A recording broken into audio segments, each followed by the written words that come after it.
सत्ता पक्ष के साथियों से अनुरोध है कि देश में जो एसआईआर को लेके कहा जा रहा है कि घुसपैठिया, तो मेरा अनुरोध है कि टोटल कितने घुसपैठिया आए थे, कहां पकड़े, कहां से आए थे, इनका डाटा जवाब में सामने आए। तो बैलेट पेपर से चुनाव कराने में किस बात की दिक्कत है? दाहोद के अंदर बीजेपी के नेता ने बूथ कैप्चरिंग करके लोगों की लाइन खड़ी थी, वो ईवीएम मशीन लेके खड़ा रहा और पूरे वोट दबाए। इलेक्ट्रॉनिक कोई भी वस्तु हो हैंग हो सकती है, तो फिर ईवीएम हैंग क्यों नहीं हो सकता है? देश लेवल चुनाव आयोग तो कई बार बैलेट पेपर से चुनाव कराया जाए। मेरे सेम नाम से 2 राजकुमार खड़े किए, मेरा सेम फेस उन नॉमिनेशन के अंदर उन्होंने एडिट करके लगाया और मेरी पार्टी का सेम सिंबल लगाया और 1,20,000 वोट मेरे नाम से लेके वो राजकुमार आज तक मैं ढूंढ रहा हूं, मुझे नहीं मिले।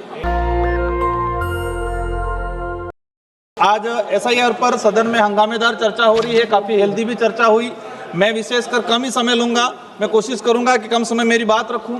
मेरा विशेषकर सत्ता पक्ष के साथियों से अनुरोध है कि देश में जो एसआईआर को लेके कहा जा रहा है कि घुसपैठिया, तो मेरा अनुरोध है कि टोटल कितने घुसपैठिया आए थे, कहां पकड़े, कहां से आए थे, इनका डाटा जवाब में सामने आए। माननीय सभापति महोदय, चुनाव में किस तरह से धांधली होती है मैं बताना चाहूंगा। मेरे संसदीय क्षेत्र बांसवाड़ा के अंदर मेरे सेम नाम से 2 राजकुमार खड़े किए, मेरा सेम फेस उन नॉमिनेशन के अंदर उन्होंने एडिट करके लगाया और मेरी पार्टी का सेम सिंबल लगाया और 1,20,000 वोट मेरे नाम से लेके वो राजकुमार आज तक मैं ढूंढ रहा हूं, मुझे नहीं मिले।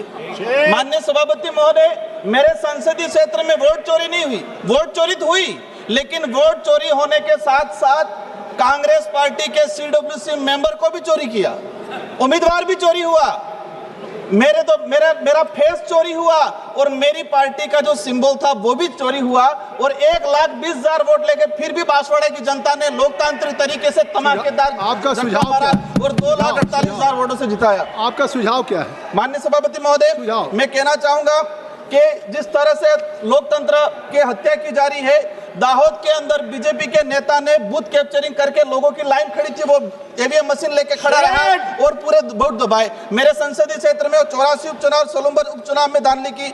मेरा आपसे अनुरोध है कि इलेक्ट्रॉनिक कोई भी वस्तु हो हैंग हो सकती है, तो फिर ईवीएम हैंग क्यों नहीं हो सकता है?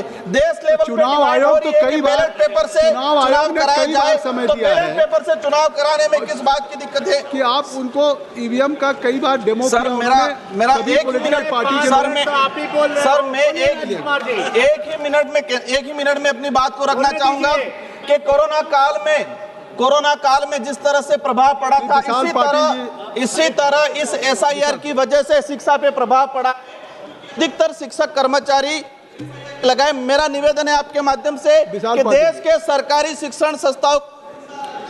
इस अवसर के लिए धन्यवाद सभापति महोदय। दुनिया में कई देशों में उदाहरण Brazil, Mexico, Argentina election commissioner judiciary में से चुना जाते हैं।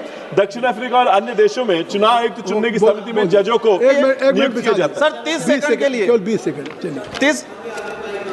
सर मेरा सुझाव है कि देश के सरकारी शिक्षण संस्थाओं को जिंदा रखना है, तो चुनाव आयोग संबंधित और जनगणना संबंधित हमें अलग से कार्मिक का पद क्रिएट कर देना चाहिए, ताकि हमारे शिक्षण व्यवस्था बर्बाद नहीं हो। और हम चाहेंगे कि जवाब में आए कि कितने दस्तक की आपसे गुजारिश है कि अगर इसको बचाना चाहते हैं तो नेशनल दस्तक को सब्सक्राइब करने के लिए रेड कलर के सब्सक्राइब बटन को दबाएं, फिर बेल आइकन की घंटी दबाएं। नेशनल दस्तक को बचाने के लिए बहुत जरूरी है कि हर खबर को शेयर करें, लाइक करें, कमेंट जरूर करें।